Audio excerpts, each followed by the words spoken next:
Race, CB Race, hop in the range, take off into space.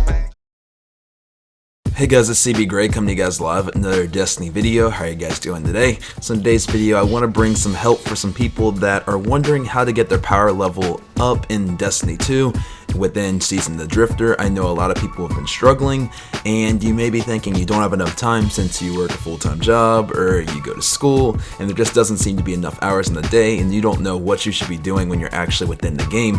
And I'm here to help you guys out with that because I too have a full-time job, and I still have been able to manage to get above 670 and get to about 672 with a couple other characters to spare, and I think I'm going to be able to crack that 680 if I keep going in the direction that I'm going. I do want to offer you guys some tips in that regard, so if this is helpful, definitely make sure to leave a like on the video, and if you're new, go ahead and subscribe. We'd love to have you. So let's get into it. So you're going to want to start off with your Power Surge bounties if you're not 650. This is just for people who may not have gotten caught up in Black Armory, and this is something that's going to be very helpful for you because your Power Surge bounties are going to get you up to about 640 power, which is going to be really good because then you're going to be able to instantly participate in some of the activities that are going on. So I have a more in-depth video about Power Surge bounties that I'll link so you can check that out because they're kind of self-explanatory. So if you need anything else about them or where they are, how to get them, this is what's going to show that. So definitely go ahead and click on that. Moving on from that, if you're already 650 or above, you're going to want to do your dailies and make sure that you're paying attention to those on a daily basis because they reset on a different on a different schedule than the weeklies. And so you're going to be wanting to check in the game every day and make sure that you've done your dailies. Like today, the Crucible one's available. Before, there was a Strike daily that was available, a Gambit one was available, and those reset periodically throughout the week. So you're going to be wanting to pay attention to those. I think also the Titan adventure also reset as well. So you're going to want to do your dailies as they spawn so that you're taking advantage of those before they reset. After you knock out all your dailies, guys, you're going to want to do your super powerful weeklies, and I'm going to explain what non-super powerful weeklies mean, but that means everything but Dreaming City, Nightfalls, Raids, and Forges. So we're going to start off with your Gambit bounties. You're going to want to do your Crucible bounties. You're going to want to do your Strike bounties, your daily bounties, all of those. And when I mean dailies, I mean the daily story mission bounties, not the daily ones that reset, but you're going to want to do the 3 story missions to get a powerful from that, and you're going to want to knock all those out. This is going to definitely spike up your power some because there's a lot of weekly engrams to pick up if you do all of these. So after that, you're going to want to do your bounty powerfuls, and so you may be wondering what the bounty powerfuls are, and I'm going to explain those right now. Those are the ones that are offered by vendors that you can pick up, and some people forget to pick these up, and even sometimes I do. So you want to make sure you always remember to go to the Drifter and pick up his powerful bounty that he offers once a week, and then you're also going to want to go to the Spider because he also has a wanted bounty that is available once a week, and you even have a chance of getting Lord of Wolves to drop from it, and I've heard Lord of Wolves is a lot better than it used to be, so that's kind of a double whammy. Hopefully you get that when you turn it in. So that's another thing that's going to really help with the power grind, is doing those. Moving on from there, you're going to want to do your Nightfalls, and so the first thing you're going to want to do is your normal Nightfall. You're not going to want to do your normal and your 100k all at once because that's just not going to be the move, because you're going to get 2 engrams that are based on the light level that you are when you actually finish the activity. It's not going to give you the Nightfall powerful drop and then drop the 100k powerful drop based on the normal Nightfall one. They're just both going to drop at the same power, so that's essentially a waste of time. So make sure you do a normal Nightfall first, and then after you do your Nightfall, this is when you're going to want to do your 100k. And you may be thinking the 100k seemed very weird, and it seemed bugged, and it just wasn't working correctly. And I actually have a video coming on this later because the 100k Nightfall has a secret patch that kind of came out for it, where you need to stack your handicap up to at least above 100, or else those other multipliers aren't going to work correctly, and you're going to have a very tough time getting your multiplier above 2.5 or in that 3 range that you're really going to want. You're going to want a 3 multiplier above to really make the 100k work. We did it on the Zol Nightfall, and we did it on Solar and Heavyweight. No, we didn't have Heavyweight. We had Extinguish and a few other modifiers. I can talk about more of that in the comments if you want to know exactly what I ran when we did the 100k. But we were able to knock that out, and we were able to get 2 powerful drops, first from the normal Nightfall and then the second from the 100k, so you really don't want to miss out on those. From here, guys, this is where it gets a little bit more strategic. So you have your Gambit Prime weeklies that are available, and you also have your Forge weeklies that are available. So I'm going to talk about why these are strategic ones to do. So the Gambit Prime one drops a helmet. So this is one of those ones where you can actually control your destiny. So you may keep doing a million powerfuls and you keep getting the same energy weapon, or you keep getting the same mark, or you keep getting the same gauntlets, and you're like, what can I do just to get a helmet? Well, other than praying to RNG, the Gambit Prime bounty also drops powerful and it drops the helmet.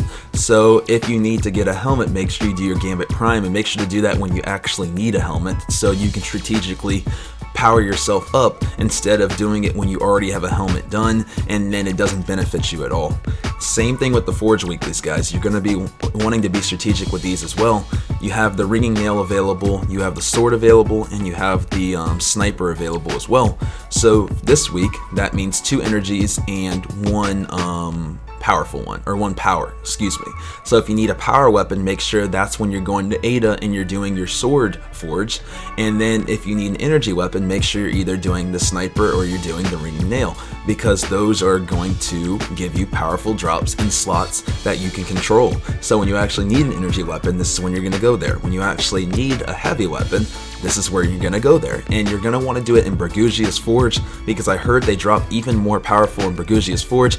Plus then you have a chance at getting the double drop with the curateds anyways, and it's just overall better. Make sure you go to Bergusia's Forge and make sure you're actually doing the weapons that you need to succeed. So after you do that, this is when you're gonna want to go to Dreaming City and start doing all of these. So first I would knock out that Dreaming City story mission that becomes available when you pick up your bounties from Petra. After that, you're gonna want to do your Ascendant challenge, which I believe is over in the spine area, so make sure you go do that one. And then after that, do your tier 4 Blind Well, which I know can sound like a chore, but if you wait around a little bit, usually people will spawn. That's what happened to us, and we were able to get a decent team. So make sure that you are patient with that one and don't get discouraged. After that, and go turn in your offering, and you'll really wrap up everything at the Dreaming City. And I think that by then you should be at least in the mid 660s, because I was. If not, you'll definitely at least be above 660.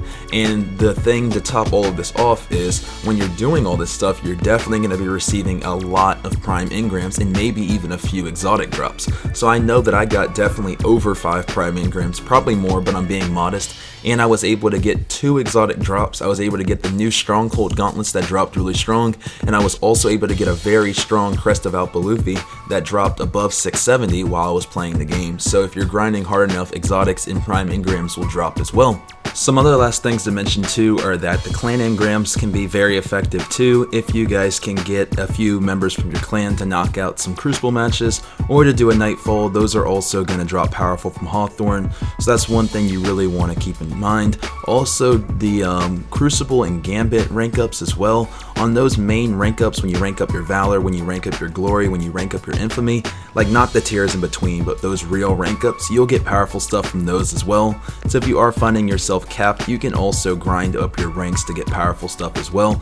Something also just to note and to keep in the back of your head for when you're doing your grinding, because I know I didn't mention it. Now, this is where you kind of are in a crossroads. If you are an experienced player and you're going to be getting raids in, this is when you're going to go do your raids, but we're going to talk about that in a second. First, we're going to talk about for people who you're not able to get a raid team together. Every time you LFG, it just goes to complete crap. This is when you're going to want to switch over to your next character, and hopefully they're already 650.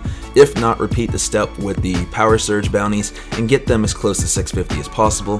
This is when you're going to want to transfer over all of your powerful weapons, and then you're just essentially going to repeat all of these steps. And I know that if you repeat these steps a second time, you will be above 670, or at least close to 670. I think with the right RNG, if you do this multiple times and you swap characters and do all of these powerfuls multiple times, you will be at about that 670 range, and I think that's a good range to be at for this week, because then you should be able to knock out tier 2 Reckoning.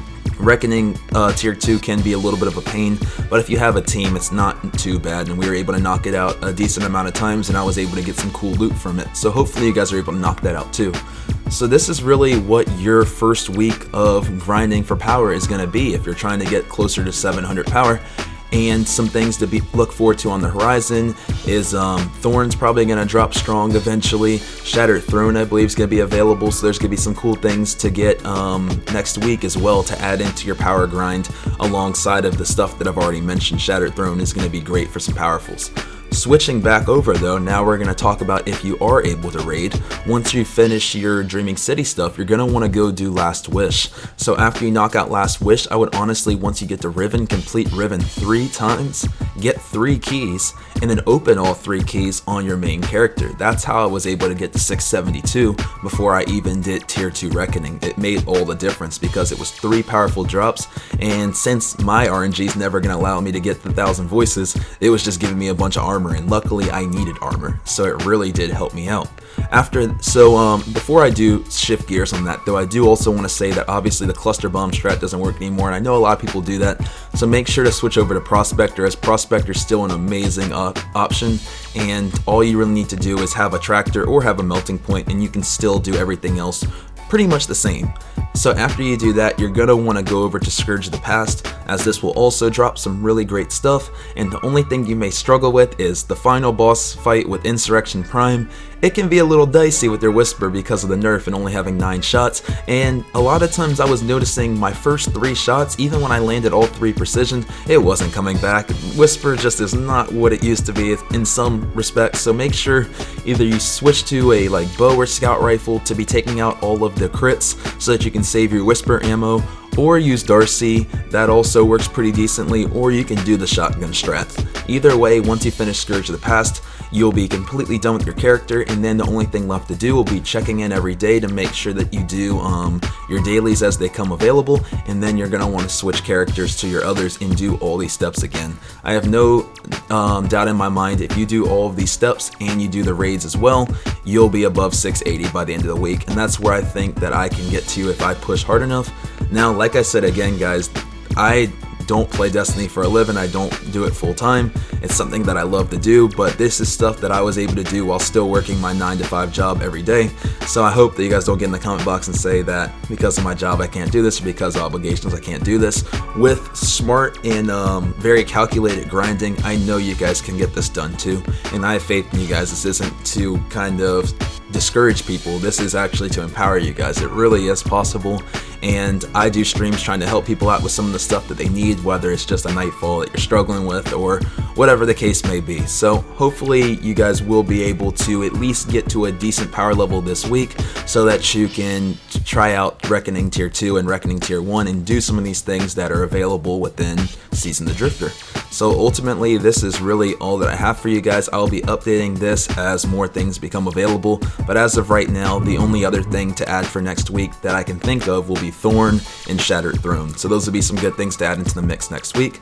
So if this was helpful, definitely make sure again to hit that like button, as it really helps. I would love to see you guys on more videos, so subscribe if you're new, and we'll have a conversation in the comment box below. And with that, I'm gonna talk to you guys in the next Destiny video. Thanks, I love you guys. Destructive dish just like I'm Krillin, yeah. I'm presidential like I'm Reagan, yeah. I'm outer space, it's Armageddon, yeah. And take a ship above the heavens.